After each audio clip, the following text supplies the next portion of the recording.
जय हिंद दोस्तों, मैं शिव श्रीवास्तव स्वागत करता हूं। आशा करता हूं आप लोग एकदम अच्छे होंगे और बहुत बेहतरीन तरीके से आप लगातार अपनी तैयारियों में आगे बढ़ रहे होंगे। आज की वीडियो में मैं गेल इंडिया भर्ती के बारे में बात करने वाला हूं, जो कि पूरे भारत से फॉर्म भरे जाएंगे।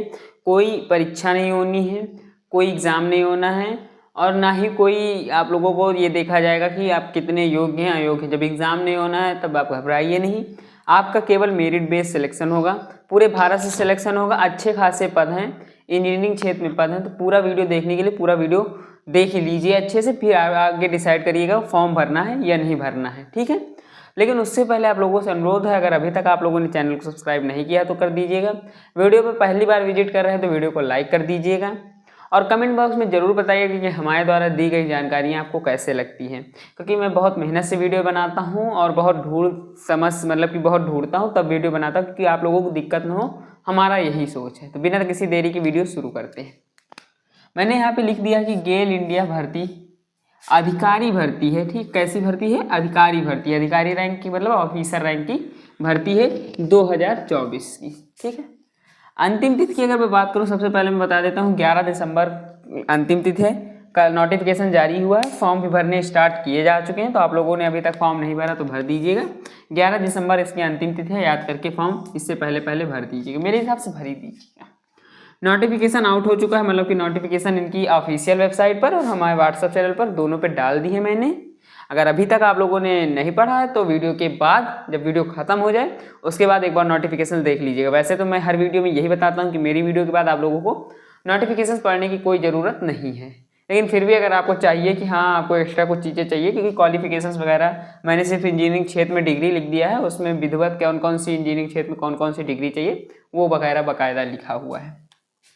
पोस्ट की अगर मैं बात करूं तो इंजीनियरिंग और ऑफिसर दो तरह की पोस्टें हैं। इंजीनियरिंग क्षेत्र की पोस्टें और ऑफिसर क्षेत्र की पोस्टें, मतलब कि आपको ऑफिसर होना है या फिर इंजीनियर होना है, दो में से एक मतलब होना। अलग अलग पोस्टें भी, उस पर भी चर्चा करूंगा। नंबर ऑफ पोस्ट की अगर मैं बात करूँ तो 261 पोस्ट हैं और इस क्षेत्र के हिसाब से अगर देखा जाए, इस दोनों क्षेत्र के हिसाब से देखा जाए तो पोस्ट अच्छी है। मतलब एक ऑफिसर रैंक के हमेशा 1000 से 100 बंदों पर एक ऑफिसर होता है, तो उस हिसाब से अगर पोस्ट देखा जाए तो पोस्ट अच्छी है।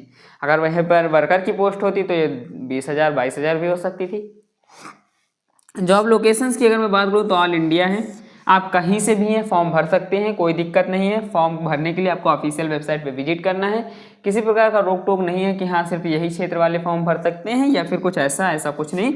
आप कहीं से भी हैं, आप आराम से फॉर्म भर सकते हैं, सिर्फ आप में योग्यताएँ होनी चाहिए। सैलरी की बात करूँ तो 50,000 से लेकर के 1,80,000 तक की सैलरी है। जब ऑफिसर रैंक की नौकरी है तो सैलरी भी ऑफिसर रैंक वाली ही मिलेगी आपको।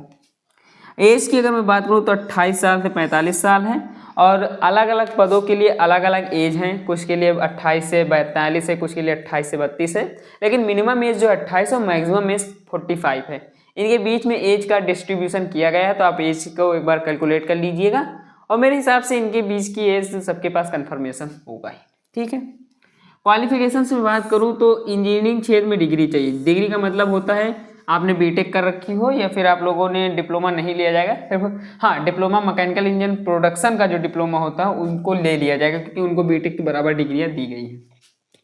65% होनी चाहिए मिनिमम क्वालिफिकेशन में, 65% आप लोगों का होना चाहिए। किसी भी सर्टिफिकेट में 65+ है तो आप आराम से फॉर्म भर सकते हैं, कोई दिक्कत नहीं है। अप्लाई लिंक आपको डिस्क्रिप्शन बॉक्स में मिल जाएगा या फिर व्हाट्सएप चैनल में मिल जाएगा, दोनों में से कहीं ना कहीं आपको मिल जाएगा। तो बिना किसी देरी के अप्लाई लिंक पे क्लिक कर दीजिएगा, लेकिन उससे पहले वीडियो देख लीजिए, ठीक है। बात करते हैं नंबर ऑफ पोस्ट और नेम ऑफ पोस्ट, ठीक है। यहाँ पे बात हुई सीनियर इंजीनियर की, तो सीनियर इंजीनियर की जो पोस्टें हैं 98 पोस्टें हैं, सीनियर ऑफिसर की 130 पोस्टें हैं और केवल ऑफिसर्स की 33 पोस्टें हैं, ठीक है।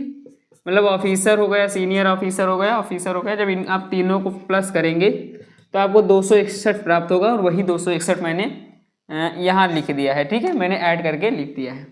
फीस की बात करूँ, अगर आप जनरल से हैं, EWS से हैं या OBC से हैं तो आपका 200 रुपये पड़ना है।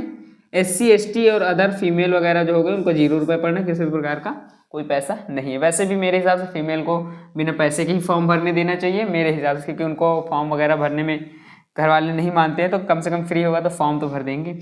सिलेक्शन प्रोसेस की अगर मैं बात करूँ तो आप लोगों का क्वालिफिकेशन देखा जाएगा, योग्यता देखी जाए। 65 तो मिनिमम हो गई, किसी के 90 होंगे, किसी के 80 होंगे, तो 90 वाले को उठा लिया जाएगा, 80 वालों को लटका दिया जाएगा, ये होगा। ठीक है, ऐसा समझ लीजिए। क्वालिफिकेशंस होगा, इंटरव्यू होगा आप लोगों का, शॉर्ट लिस्टिंग किए जाएंगे इंटरव्यू के बाद, फिर ग्रुप डिस्कशन होगा। अब ग्रुप डिस्कशन सबसे अहम रोल निभाएगा इस वैकेंसी में। देखो ग्रुप डिस्कशन क्या होता है, जैसे एक टीम बना दी गई, हाँ 13 लोगों की टीम है, इन 100 में से आपको छांटना है। आप चाहे इंटरव्यू लें, आप चाहे जो करें, लेकिन 100 में से मुझे 25 चाहिए। तो उन 13 में से डिस्कशन होगा कि हाँ किन 25 को रखा जाए। 13 का जिन 25 पर सहमत होगी उन्हें ही रखा जाएगा। वैसा ही यहाँ पे ग्रुप डिस्कशन लिया जाएगा। जब आप लोगों का ग्रुप डिस्कशन हो जाएगा तो उसके बाद आप लोगों का डॉक्यूमेंट वेरिफिकेशन होगा। ठीक है, डॉक्यूमेंट वेरिफिकेशंस में आप लोगों की बहुत ज़रूरी होते हैं कि डॉक्यूमेंट आपके क्लियरफाई होने चाहिए।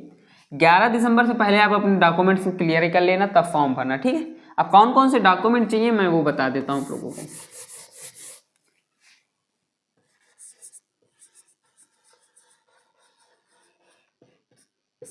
देखो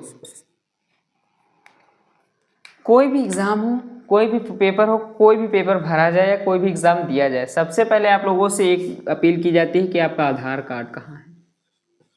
ठीक है, तो आप आधार कार्ड ले लीजिएगा। आधार के बाद आप लोगों का क्वालिफिकेशन के हिसाब से सर्टिफिकेट होना चाहिए।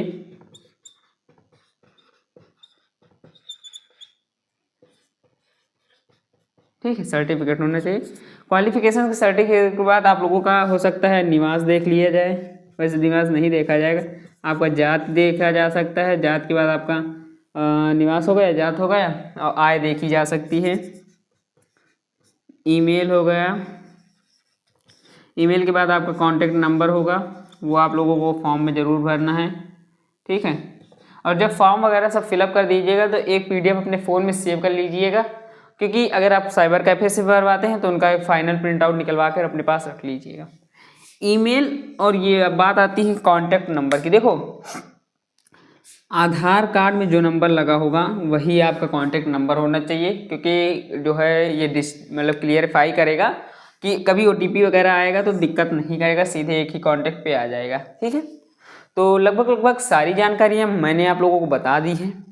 कुछ जानकारियाँ मैं मानता हूँ छूट रही होंगी, क्योंकि मैंने क्लियरफाई नहीं किया है, जो कि बोर्ड पे भी लगभग संभव नहीं है, काफ़ी ज़्यादा कैलकुलेटिव लिखना पड़ता है, इसलिए जितना शॉर्ट में हो सकता तो बताया, और मेरे हिसाब से इतनी जानकारी पर्याप्त है। इस वीडियो में इतना ही, मिलेंगे नेक्स्ट वीडियो में, तब तक के लिए धन्यवाद। जाते जाते एक बार फिर से कह रहा हूँ आप लोगों से, चैनल को नहीं सब्सक्राइब किया तो कर लीजिएगा।